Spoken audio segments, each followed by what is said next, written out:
Vídeo de hoje do canal do Nicola traz uma informação importante sobre o São Paulo. A dívida que o tricolor tem com seu elenco já foi paga. Onde é que está a grana do Antony, que vem do Manchester United? Para falar também sobre o Corinthians, que já tomou uma decisão em relação à ampliação ou não do seu estádio. Vou dar os motivos para essa decisão. Bora falar ainda sobre o Cruzeiro, que garantiu nessa quarta-feira seu retorno à primeira divisão depois de 3 temporadas de Série B. Para completar uma confusão muito grande no Atlético, vem da Argentina a informação de que Nacho está brigado com o Hulk e com o Cuca. Falam ainda sobre um ranking de quais os clubes brasileiros que mais vendem camisas, as últimas do mercado e muito mais.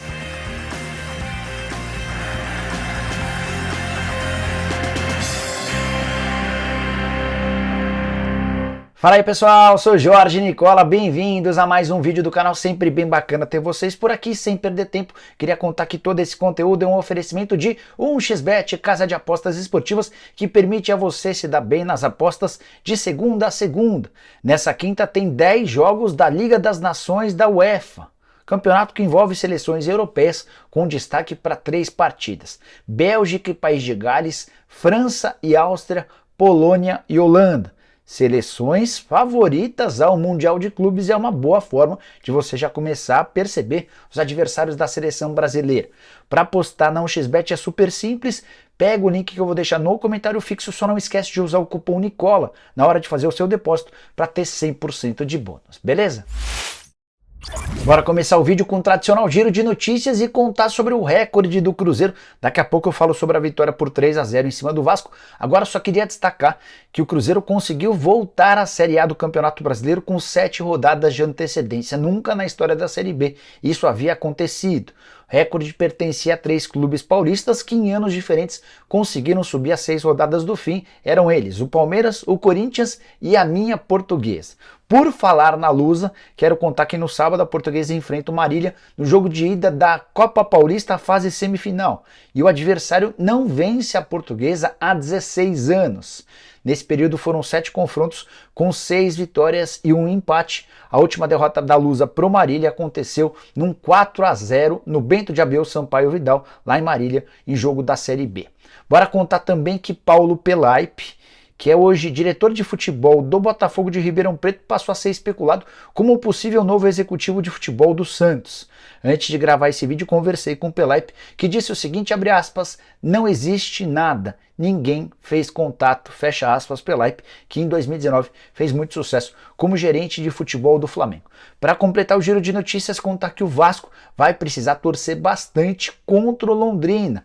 Londrina enfrenta nessa sexta-feira a Ponte Preta em casa. Caso o time paranaense vença, a Ponte Preta vai se igualar em pontos com o Vasco, vai se igualar também no número de vitórias, e aí o saldo de gols é que pode fazer com que o Vasco permaneça à frente do Londrina. Hoje a diferença é de 4 gols a favor do Cruz Maltino. Para fechar o giro de notícias, contar que Matheus Galdesani não é mais jogador do Avaí. O clube catarinense informou através das suas redes sociais que rescindiu o contrato de forma amigável com o atleta. Galdesani, volante de 30 anos que havia sido contratado em abril, só fez 6 partidas pelo time. E para completar, o Neymar deu um susto geral no treino da seleção brasileira nessa quarta-feira. Depois de um choque com o Fabinho, ele caiu e levou as mãos ao joelho. Véspera de Copa do Mundo, lesão do Neymar, mas para sorte geral, era apenas um corte. Tá tudo bem, ele inclusive vai participar dos 2 amistosos nessa sexta e na próxima terça. Bora falar sobre o calendário do futebol brasileiro em 2023? CBF divulgou nas últimas horas como é que planeja organizar as datas dos campeonatos. A principal novidade se dá para o fato de que as finais da Copa do Brasil vão acontecer aos domingos e não às quartas como tradicionalmente. Outra coisa importante, vai haver uma antecipação do calendário. Por exemplo, os estaduais têm início em 15 de janeiro e vão terminar em 9 de abril. Você lembra que, em geral, os estaduais começam um pouquinho mais tarde, 1 ou 2 semanas depois. Essa antecipação se dá por causa da Copa do Mundo, que vai abreviar o fim da nossa temporada em 2022. Só para você ter as datas, estaduais de 15 de janeiro a 9 de abril, Supercopa do Brasil, confronto que vai ter possivelmente o Palmeiras contra o vencedor de Corinthians e Flamengo na Copa do Brasil. Esse confronto acontece em 28 de janeiro, a Copa do Brasil inicia-se em 22 de fevereiro e termina em 24 de setembro, a Série A do Brasileiro se inicia em 15 de abril e vai até 3 de dezembro, enquanto a Libertadores começa para os times da pré-Libertadores em 8 de fevereiro. Bora falar sobre vendas de camisas, assunto extremamente importante, até porque mostra a relevância dos clubes e a capacidade de faturar com a venda de camisas. Você sabe que na maioria dos contratos entre clubes e fornecedora de material esportivo existe o royalty, que é quanto o percentual que o clube recebe em cima de cada camisa vendida. Existem informações desencontradas em cima desse tema e ele surgiu recentemente depois que o Petralha, Mário Celso Petralha, que é o presidente do Atlético Paranaense, divulgou um áudio em que ele estava bem bravo com o torcedor do CAP, do Atlético Paranaense. Ele chamou o torcedor do Atlético de pão duro, até porque em 2021, segundo o próprio Petralha, foram vendidas apenas 60 mil camisas para o torcedor atleticano. A consequência é de que não vai haver lançamento de novas camisas em 2022 por causa do alto estoque. O Atlético decidiu que só vai lançar camisa para 2023. Também nesse áudio, o Petralha se refere ao Atlético Mineiro como responsável por 400 mil camisas vendidas em 2021 e o Flamengo com 1 milhão de camisas. Foi atrás para confirmar esses números com os departamentos de marketing do Galo e do Flamengo e eles foram ratificados. Também fui conversar com dirigentes de clubes paulistas e de outros times. Consegui a confirmação de que o São Paulo na temporada passada vendeu cerca de 500 mil camisas. Palmeiras e Corinthians não quiseram divulgar suas receitas nem os valores, assim como Botafogo, Vasco e Fluminense. Mas tem aí uma divulgação que se deu no início desse ano. A divulgação é de uma empresa de marketing esportivo chamada Euroméricas Sport Market. É inclusive uma empresa certificada pela FIFA. E ela apontou um ranking com 7 clubes das Américas que mais venderam camisa na temporada passada. Números completamente diversos desses que eu passei para vocês agora há pouco. A primeira colocação desse ranking tem o Boca Juniors da Argentina com 2 milhões e 400 mil camisas em 2021. Chivas Guadalajara do México aparece em segundo com 2 milhões e 100 mil. Corinthians aparece em terceiro com 1 milhão e 900 mil. Já o River Plate é o quarto, River da Argentina, 1 milhão e 700 mil, Flamengo em quinto com 1 milhão e 600 mil, o próprio rubro-negro trata de um número bem diferente, fala em 1 milhão de camisas vendidas na temporada passada. Só para completar, o América do México é o sexto com 1 milhão e 300 mil, São Paulo aparece na sétima colocação com 998 mil camisas vendidas. Informação importante sobre o Corinthians e a possibilidade de ampliação da Neoquímica Arena. Você deve ter reparado que nos últimos dias praticamente não se falou mais sobre a chance de ampliação da arena. Isso tem a ver com uma decisão tomada por algumas das principais lideranças do Timão. Não vai haver ampliação do estádio. Neoquímica Arena vai se manter com 45 mil lugares. Especulou-se a chance de aumentar para 60 ou até 65 mil lugares. Esses novos 20 mil lugares seriam dos setores norte e sul, atrás dos gols, onde existe um espaço. Inclusive na Copa do Mundo, quando a Neoquímica Arena era uma das sedes, havia arquibancadas tubulares que aumentavam a capacidade do estádio. Corinthians tomou a decisão de não ampliar seu estádio por causa da questão financeira. E por financeira você entende vários pontos. O primeiro e o primordial é o custo para a criação dessas arquibancadas que ficariam atrás dos gols. Ouvi de uma das pessoas envolvidas no assunto e muito ligadas à parte financeira de que o Corinthians acrescentaria mais 10 anos de financiamento. E olha que logo agora o Corinthians, depois de um longo e tenebroso inverno, conseguiu uma engenharia financeira para o pagamento do seu estádio. O novo acordo com a Caixa prevê pagamentos anuais de 18 milhões, o Corinthians fatura mais do que o dobro em relação a isso, então está relativamente tranquilo. Se fosse construir arquibancadas para trás dos gols, dificultaria esse pagamento e causaria mais problemas. Mas não para por aí. Outro motivo para não ampliação do estádio diz respeito ao custo de manutenção mensal, que aumentaria de forma considerável. O Corinthians também teme que o aumento desses setores torne o estádio vazio, especialmente em jogos menos atrativos, como nas fases iniciais da Copa do Brasil, durante os campeonatos estaduais e em rodadas menos importantes do Campeonato Brasileiro. Queria saber a sua opinião. Você concorda ou não que a Neoquímica Arena mereça ampliação? Use o espaço para comentários e diga o que você pensa. Agora com mais notícia exclusiva. Ao longo dessa semana vocês perguntaram durante o programa do Nicola se o São Paulo já havia quitado sua dívida com o seu elenco. Você sabe que o São Paulo deve, desde 2020, parte dos direitos de imagem. O Tricolor também tem apresentado dificuldades para a quitação das imagens na temporada de 2022. A promessa do presidente Júlio Casares era de que com a grana da venda do Antony, que saiu do Ajax e foi jogar no Manchester United, São Paulo zeraria todas as suas pendências com o elenco. Antes de gravar esse vídeo, conversei com o próprio presidente Júlio Casares e ele afirmou que até agora a grana não caiu. A previsão é de que caia entre o fim do mês de setembro e início do mês de outubro. E é aí que está a preocupação do São Paulo.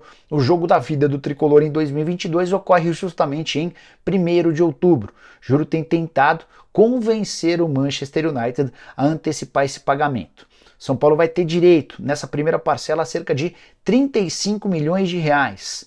18 milhões do mecanismo de solidariedade, que é aquele instrumento que privilegia os clubes formadores, outros 17 milhões das parcelas que serão pagas ao longo dos próximos 5 anos. Sim, o Manchester United vai pagar ao Ajax os 95 milhões de euros em 5 temporadas. De qualquer maneira, os 35 milhões que o São Paulo recebe nos próximos dias já será suficiente para zerar todas as pendências com o elenco.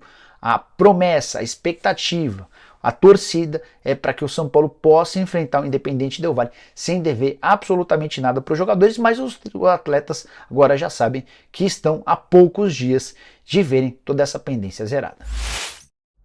Bora falar sobre o Cruzeiro, que está de volta à Série A do Campeonato Brasileiro depois de 1.017 dias ou 107 partidas. Raposa que caiu e estava na 3ª temporada consecutiva na Série B, nas 2 primeiras nem sequer esteve no G4. Nessa 3ª, com a menor folha salarial de sua história, cerca de 3 milhões de reais por mês, com vários jogadores desconhecidos, com um técnico uruguaio contratado no início do ano sem nenhuma badalação, o Paulo Pesolano, Cruzeiro conseguiu uma campanha perto da perfeição. Cruzeiro que tem 68 pontos conquistados, 15 a mais do que o Grêmio, o vice-líder, e 23 à frente do Londrina, que é o 5º colocado. São 20 vitórias, 8 empates e apenas 3 derrotas. Cruzeiro também é dono do melhor ataque e da melhor defesa. Na última vez em que o Cruzeiro estava na 1ª divisão, o dólar ainda valia R$ 4,01. Recentemente o dólar chegou a bater R$ 5,50.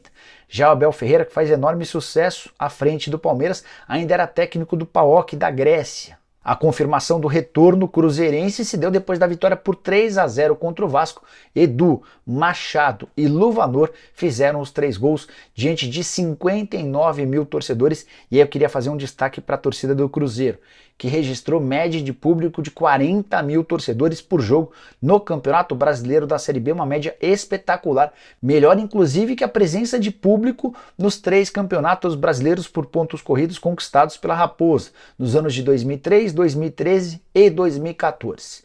Para encerrar sobre o Cruzeiro, alguns destaques. Ronaldo Fenômeno conseguiu colocar a casa em ordem, mesmo com muitas dificuldades financeiras. Paulo Pesolano, um trabalho espetacular de um treinador que faz do Cruzeiro, muito longe da perfeição, um time extremamente tático, físico e intenso. Para completar, também queria falar a respeito de Paulo André, o cara que aparece muito pouco nos noticiários, ex-jogador de futebol, hoje homem forte do departamento de futebol do Ronaldo, o cara responsável pela maioria das contratações, e é incrível como quase todos os jogadores contratados pelo Cruzeiro em 2022 deram certo. Bora fechar o vídeo para falar sobre uma notícia que vem da Argentina e promete colocar fogo no ambiente e nos bastidores do Atlético Mineiro. Nacho Fernandes, jogador do Galo, foi liberado para disputar um jogo amistoso de despedida do Leonardo Ponzio, lá na Argentina. O Ponzio, assim como o Nacho, são ídolos do torcedor do River Plate. E foi a partir da imprensa argentina que surgiu a bomba. Jornalista da ESPN na Argentina, chamado Gustavo Yarocho, trouxe a informação de que existe um confronto, um conflito entre o Nacho Fernandes com o Cuca, técnico do Galo, e com o Hulk. Ele deu alguns detalhes e bastidores dessa história. Confusão teria surgido em uma reunião que contava com os jogadores e a comissão técnica. Na oportunidade, o Nacho teria sugerido que o Cuca mudasse o esquema.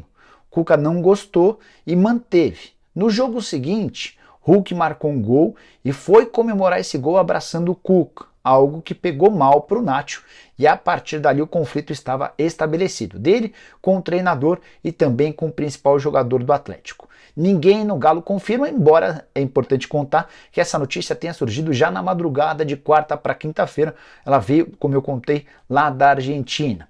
Nacho só tem contrato com o Atlético até o fim da temporada de 2023, foi comprado por cerca de 30 milhões de reais e seu salário no Galo é de cerca de 1 milhão de reais mensais. Temporada de 2022 abaixo do que a temporada passada, ele tem sido inclusive reserva em vários dos jogos.